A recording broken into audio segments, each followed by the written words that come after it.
Welcome to an explanation of the government's internal power balancing mechanism, checks and balances. We worry that, like a great white shark, any branch can become dominant. So the founders established a system of checks and balances to keep powers spread out among the three branches. So what do we know? By now, you know that the three branches of our U.S. government are the executive branch, represented by the White House, and including the president and vice president, as well as the cabinet, the president's advisors. The legislative branch, also known as Congress, and represented by the Capitol building.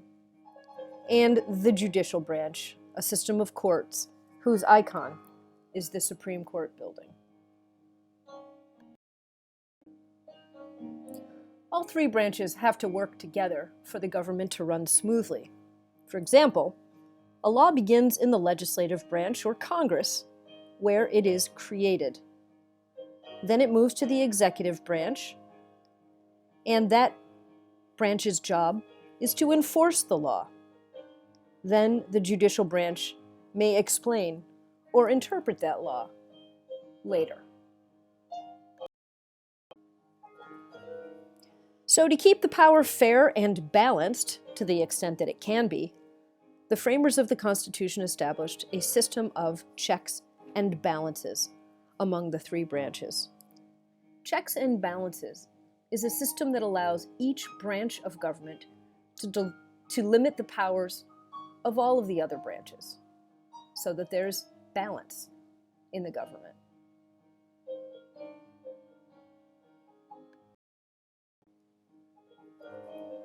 In order to understand checks and balances, you have to ask yourself two questions.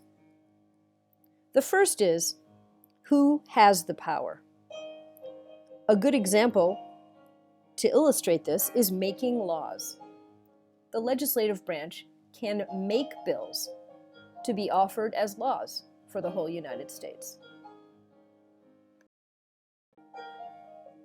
The next step is identifying who can control that power.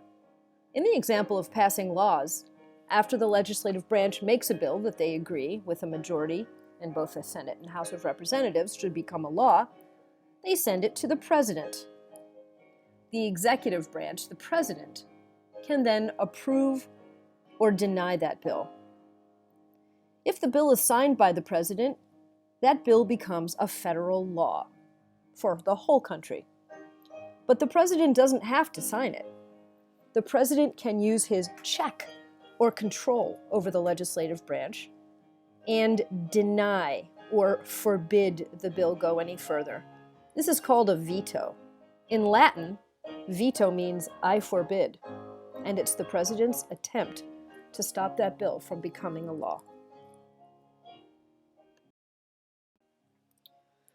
Therefore, the power is balanced. Congress cannot pass any law it wants without the president having a say in the process. The executive branch checks the power of the legislative branch by allowing a bill to become a law or not.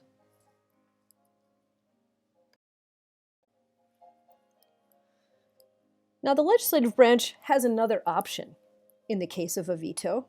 We know that the legislative branch makes the law or the bill for the president to consider. A president can reject or veto that bill if he or she doesn't want that bill to become law. But the legislative branch has another check over the president, and the legislative branch can override that president's veto and still make the bill become a law. Let's look at an example in history of when this check and balance was used. In 1845, the very first congressional override took place in the United States. It was against President John Tyler. The bill stopped the president from allowing the Coast Guard ships to be built without the Congress giving approval for the money for such ships. Because the president wanted this power, he vetoed the bill, so he could still make the ships without the Congress's appropriations or monies. According to Article 1 of the Constitution, however, Congress is allowed to allocate all spending for the federal government, and so they overrode his veto. The two-term president who was overridden the most in history was Grover Cleveland. His vetoes were overridden 584 times in his 2 terms as president. Over the course of U.S. history, however, presidents are usually only overridden on average of 5% of the time. The legislative branch can therefore override a presidential veto and make the law anyway if 2/3 of both the Senate and the House of Representatives agree to this bill. And so the legislative branch has this check over the executive.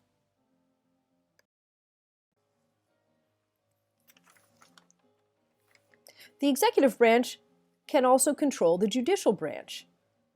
Presidents are allowed to appoint justices to the Supreme Court and other judges to federal courts.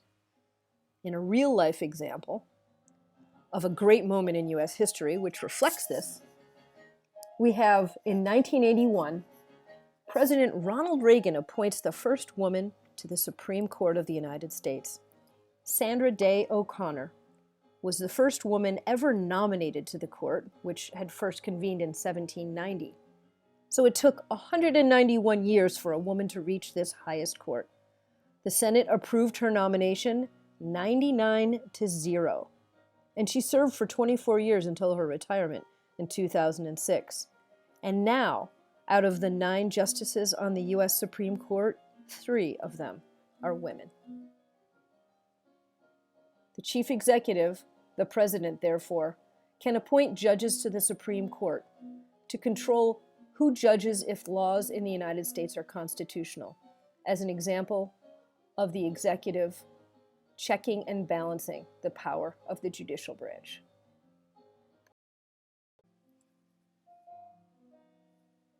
In an example of the judicial branch controlling the legislative branch, we have the Supreme Court using the practice of reviewing a law passed by Congress and testing to see if it goes along with the Constitution. This check is called judicial review. In a real-life example, in 1966, the Supreme Court heard a case called Harper versus the Board of Elections in Virginia. The state of Virginia was placing a charge on voters in elections, making it so that some poor people who didn't want to or couldn't pay this polling tax just simply wouldn't vote. The Supreme Court decided that this tax on elections, or this poll tax, violates the 14th Amendment, which guarantees equal protection to all people. The court decided that Virginia's law went against the U.S. Constitution. And so, in this check and balance, the judicial branch exercised its check of judicial review to look at a law that had already been passed by the legislative branch and declare it unconstitutional, making it void.